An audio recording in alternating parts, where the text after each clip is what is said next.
Julia Gillard has promised that Labor will take a good hard look at itself after its performance in the election. The Prime Minister today held her first caucus meeting since scraping back into office. She called on MPs to find new ways to make the hung parliament work and set a date for its first sitting later this month. From Canberra, Chief Political Correspondent Mark Simpkin.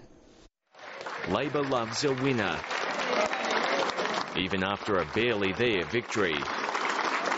Because it's our first caucus meeting of a new Labor government.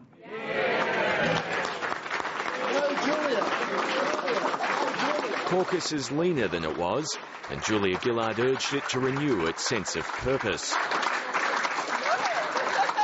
She promised a serious review of what went wrong in the election. We failed to argue a consistent narrative about what our policy settings were about. Kevin Rudd sat on the very back bench. One MP said caucus should have confronted him earlier, preventing the eventual bloodletting. It should not have been allowed to get to the crisis point it did. There should have been action by the party earlier in dealing with the issue. And do you agree with that? Yes, absolutely. Labor's new members signed in, including Australia's first Muslim MP. Member for Chifley, Ed Husey.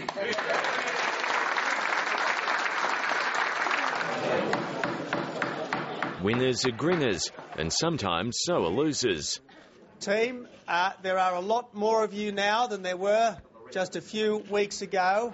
Tony Abbott called his newcomers heroes. They include the first Indigenous member of the lower house and the youngest member, a 20-year-old from Queensland. The member for Longman Wyatt Roy. This is a great team. It's a band of brothers and sisters. Tony Abbott was re-elected unopposed, as was Julie Bishop, after Andrew Robb briefly considered a challenge. Probably a bit of a brain snap.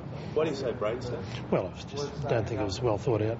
Labor has its own internal questions, including what to do with Kevin Rudd. The ABC's been told he is likely to be offered Foreign Affairs. As one source put it, we can't afford a dummy spit, so if Kevin Rudd wants Foreign Affairs, he'll get Foreign Affairs. Other likely winners include New South Wales' Chris Bowen, Tony Burke and Greg Combay, and Victoria's Bill Shorten. The new ministry and minority government will get its first big test at the end of the month, when Parliament resumes. Mark Simpkin, ABC News, Canberra.